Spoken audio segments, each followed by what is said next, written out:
Olá, meus queridos e amados irmãos. É assim que eu quero lhes chamar nesse dia. Eu sou William Toledo e você está no podcast Falando de Deus. E hoje nós vamos falar da família de Deus. Por isso que eu iniciei te chamando de meus irmãos.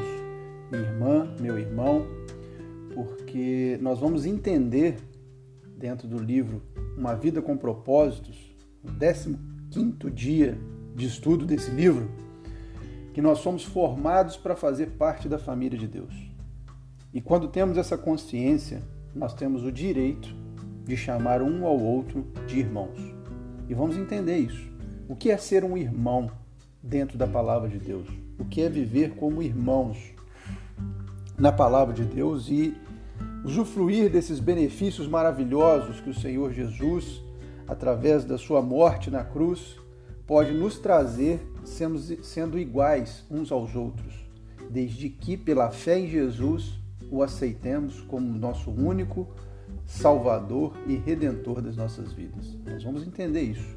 E é maravilhoso porque isso traz uma libertação para as nossas vidas.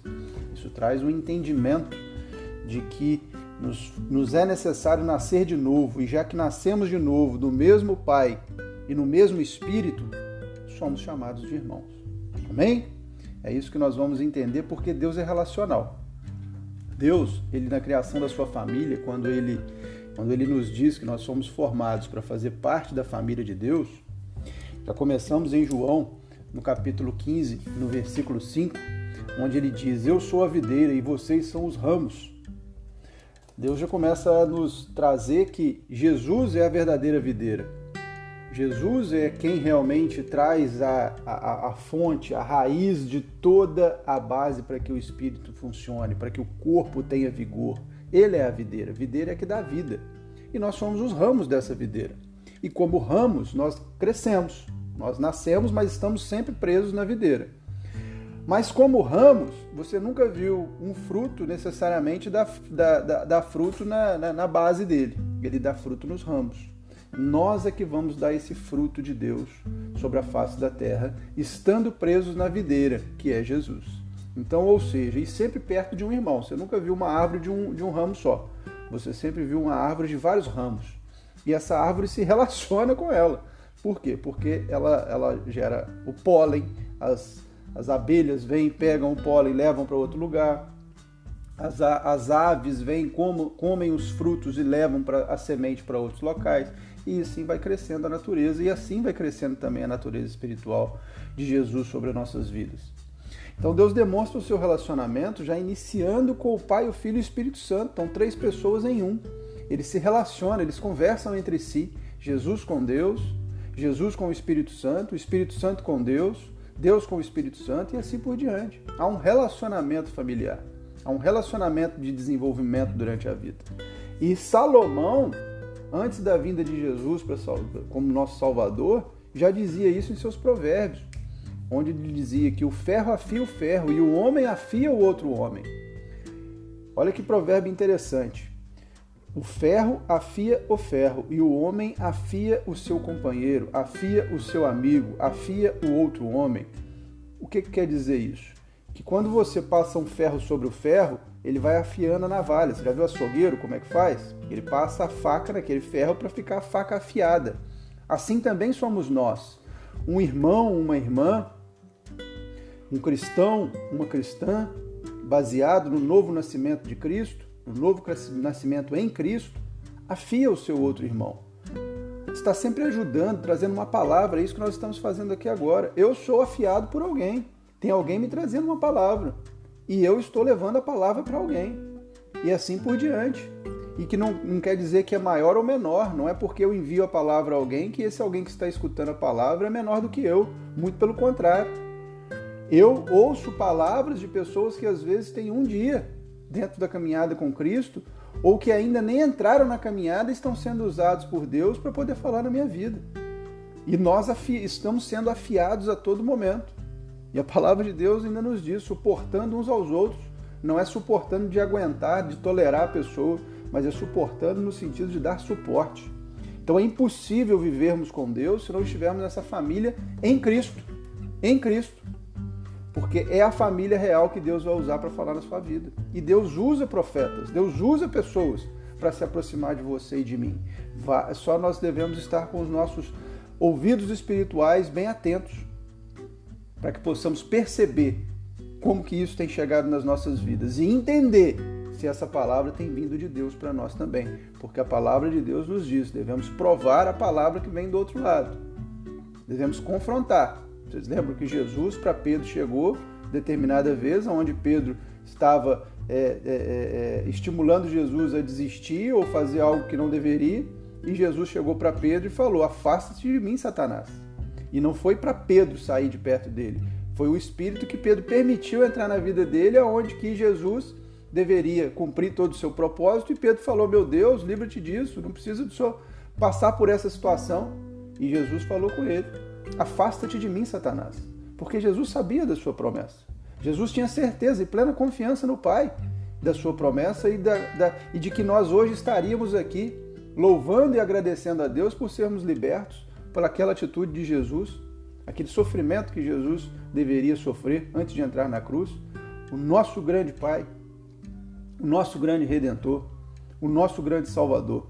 E é nisso que nós vamos entendendo como é esse relacionamento dentro da vida com Deus.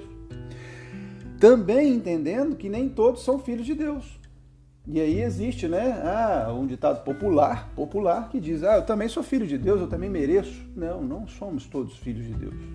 Somos todos criaturas de Deus. Mas escolhemos ou não nos relacionar com o Pai. E não é do jeito que a gente quer. Existe um formato de relacionamento, existe um princípio de aceitação, existe como nós realmente entendemos que se o Espírito Santo habita em nós e se nós somos filhos de Deus, habitados pelo mesmo Espírito, temos o mesmo DNA de Deus na nossa vida, através do Espírito Santo em nossas vidas, muita coisa muda. Os valores mudam, o princípio muda, a personalidade muda. Porque é a personalidade de Deus entrando em mim e em você. E nos transforma em irmãos. Então a gente sabe que quando a gente for falar do mesmo assunto, há uma convergência de informação, não há dúvida dentro da informação passada. Porque nós somos irmãos. A mesma palavra que eu conheço é a que você conhece. Você já notou que a coisa mais difícil que se tem é você falar da Bíblia com quem não está falando da Bíblia? Não tem como, religiosamente, você discutir ou entrar numa discussão religiosa se a Bíblia não for o cerne do assunto. Porque senão haverão várias informações, várias teorias distintas. Se você for conversar, não vou trazer religiões aqui, mas qualquer religião que foge da Bíblia como sendo o padrão de argumentação, não tem como haver uma discussão sadia. Vão haver pontos de vista distintos, aonde cada um vai trazer o seu. E nós entendemos que a Bíblia é um livro escrito por homens inspirados pelo Espírito Santo de Deus. E não há um ponto na Bíblia que se entre em contradição. Não há um ponto na Bíblia que entre em contradição. Pode pesquisar no Google aí agora. Quais são as contradições da Bíblia? Não existe. Não existe contradição no livro da Bíblia. Há tempo e fora de tempo, livros foram escritos e descritos e até hoje estão sendo comprovadas passagens e situações que ocorreram no passado que demonstram que a Bíblia era verdadeira, ela é verdadeira em tudo aquilo que ela diz. E não é questão de misticismo, acreditar em alguém que escreveu, não. A Bíblia é verdadeira e ela foi o livro de Deus deixado para que os seus filhos possam exercer e trabalhar e viver através dela. É o nosso Google, vamos dizer assim, espiritual. E nós, através dessa vida em família, através desse relacionamento que nós temos uma característica muito interessante como filhos de Deus e que Jesus deixou isso para nós muito bem claro, que é o batismo. Eu vou trazer para nós aqui no livro de João, no Evangelho de João, no capítulo 3, no versículo 3, uma conversa de Jesus com Nicodemos, muito interessante, que explica muito bem, até é bom nós sabemos, Nicodemos era um fariseu, um príncipe judeu na época, um fariseu, um homem que fazia parte daquele grupo que condenava Jesus E Nicodemos se converteu a Jesus, porque ele viu os milagres de Jesus acontecendo e a palavra sendo pregada, e ele fez uma pergunta para Jesus. Como é que ninguém pode fazer esses sinais que o Senhor faz? Quem faz esses sinais? Como que nós podemos fazer isso também? E Jesus falou para ele e disse: na verdade te digo que aquele que não nascer de novo não pode ver o reino de Deus. E disse-lhe Nicodemos: como pode um homem nascer sendo velho, Jesus? Porventura pode tornar a entrar no ventre da sua mãe e nascer de novo? Caçoando dele, né? Pô, Jesus, você está de brincadeira comigo? Então nascer de novo, como é que pode um homem nascer de novo? E Jesus respondeu: na verdade te digo que aquele que não nascer da água e do Espírito não pode entrar no reino de Deus. O que é nascido da carne é carne, e o que é nascido do Espírito é Espírito. E o que quer dizer isso? Água, batismo, Espírito, é o relacionamento com Jesus, o reencontro com Deus através de Jesus, sendo o seu único caminho, a verdade e a vida. Ninguém vai ao Pai senão por Jesus. Jesus deixou isso escrito, essa frase dita. E Nicodemos entendeu que primeiro deveria se batizar, primeiro deveria espiritualmente receber Jesus na sua vida, e entender e depois se batizar. Vários homens, várias passagens são demonstradas que homens instantaneamente depois de aceitar Jesus foram batizados. E aí a palavra de Deus já nos traz também que nós não precisamos, nesse ato inicial de entrarmos para a família de Deus, não devemos protelar, porque não há necessidade de estarmos espiritualmente maduros para buscarmos o nosso batismo.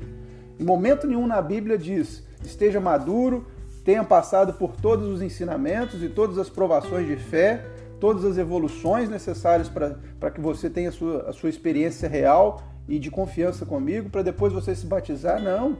O batismo é uma confissão de fé, é uma confissão social de que você está aceitando Jesus na sua vida como o único Salvador, e você demonstra para a sociedade que está disposto a seguir os caminhos dele a partir de agora. Essa é a real função do batismo. Ela não tem nenhuma função sobrenatural na sua vida. Ela não vai gerar para você nenhuma atividade de mudança instantânea, que vai mudar a sua mente, o seu espírito. Não, é uma ação física e social sua, para demonstração da sociedade, da sua aceitação de Jesus Cristo na sua vida, que a partir daquele momento você é um homem que busca nascer de novo pelo Espírito, pela concordância de que Deus é soberano nas suas atitudes e na sua vida, e que você nessa caminhada, nessa jornada de aprendizado da palavra de Deus através da Bíblia, de relacionamento com o Espírito Santo de Deus, de entendimento, de receber essa palavra, de ser amigo de Deus, filho de Deus, irmãos de todos nós, juntos cresceremos e desenvolveremos o reino de Deus sobre a terra, porque somos ramos firmados na videira. Essa é a nossa palavra. Esse é o entendimento que nós temos que ter de sermos filhos de Deus e fazermos parte dessa família maravilhosa. E como filhos e necessitando de família, e muito fracos que às vezes podemos estar, fisicamente, espiritualmente, de todas as formas, o que nós devemos pedir? Que os irmãos venham nos ajudar. Nós devemos ter o nosso coração aberto para que os irmãos venham nos ajudar. Ser humildes. Deus não trata com nenhum de nós com diferença. O amor dele é similar e igual para todos os filhos. O que nós devemos pedir ao Pai é sabedoria e discernimento, e que envie ajuda. Muitas vezes Deus não vai enviar um anjo sobrenatural para te ajudar, ele vai enviar um anjo sobre a terra. E quantas vezes Deus já não lhe enviou um anjo sobre a terra que é um irmão seu, e você não lançou mão dessa ajuda por orgulho, por egoísmo, ou por achar que você está certo. E esse irmão faz o quê? Deixa você naquele momento e não te dá o suporte. E Deus está enviando. Então, como família de Deus, nós somos suportados uns pelos outros. Devemos ser suportados por outros e suportar a outros, em sentido de ajudar. E essa é a maravilha de estarmos, esse é o grande benefício, além de toda a herança que Deus já prometeu para nós, de toda graça sobre o reino dos céus. Isso é muito importante, que Deus não prometeu para nós aposentadoria na eternidade. Nenhum de nós vamos estar aposentados na eternidade. Nós seremos servos, filhos e companheiros de Deus na eternidade. E vamos nos relacionar entre irmãos, quem já morreu e quem está vivo e quem vai viver e ainda vai morrer. Todos seremos irmãos, desde que passemos pelas águas e pelo Espírito e nós estejamos ligados nessa videira que é Jesus, agindo e dando frutos através dele sobre a face da terra. Então eu convido você a orar comigo, para que nesse ensinamento maravilhoso sobre os propósitos de Deus na nossa vida, Deus nos envie irmãos dessa família, nessa jornada, para que a gente possa se relacionar cada vez mais e evoluir, seja numa igreja, seja no meu campo de trabalho, seja no meu ambiente familiar, aonde for, que os irmãos dessa família espiritual possam cada vez mais estar junto a nós e que nós possamos nos fortalecer em espírito e em verdade com Jesus a todo momento em nossas vidas. Então, oremos. Senhor, nosso Deus, é fantástico, Pai, nós estudarmos a Sua palavra e entendermos que só estamos só se quisermos, porque é nessa família grandiosa que aumenta a cada dia que o Senhor nos usa a todo momento para buscar esse relacionamento entre irmãos e não estarmos sós, mas sermos ensinados e ensinarmos a nós, como família, a convivermos debaixo da Sua presença. Porque o Senhor, como Pai, nos educa e nos ensina cada um ao nosso tempo, para que possamos estar próximos a Ti e ajudar uns aos outros, em paz, em harmonia e em graça, debaixo da vontade do Senhor. Eu te louvo, Senhor, eu te louvo e te agradeço, porque o Senhor é benigno nas suas vontades sobre nós. Em momento nenhum o Senhor pensa em nós com maldade, mas sim com amor, porque o Senhor é um Deus relacional e como amigos do Senhor, como filhos do Senhor e como irmãos entre nós, nós te agradecemos e pedimos que possamos cada dia mais conhecer os nossos irmãos e ter relacionamento com eles profundos, para juntos estarmos no Senhor e em espírito e em verdade, também porque a Sua palavra diz, onde 2 ou 3 estiverem ali orando em meu nome, ali eu estarei. E aqui o Senhor está entre nós, porque estamos falando de Deus para que nossas vidas possam cada vez mais ser plenas na Sua presença. Nós te agradecemos, Pai. Entregamos nossas vidas e a vida de todos os irmãos que aqui estão conosco, espalhados sobre a face da terra, para que possamos, em um dia, no dia do Seu retorno, gozarmos da alegria de estarmos com o Senhor na eternidade. Nós te agradecemos em o nome de Jesus Cristo. Amém, Senhor. Glória a Deus. Glória a Deus mais uma vez pela sua vida, meu querido e amado irmão e irmã. Que nós possamos nos encontrar. Se já nos conhecemos, que possamos gozar juntos dessa alegria de estar em Deus. Se ainda não nos conhecemos, estaremos sim na eternidade, gozando dessa alegria junto com o nosso Pai, vivos pela promessa de Jesus em nossas vidas.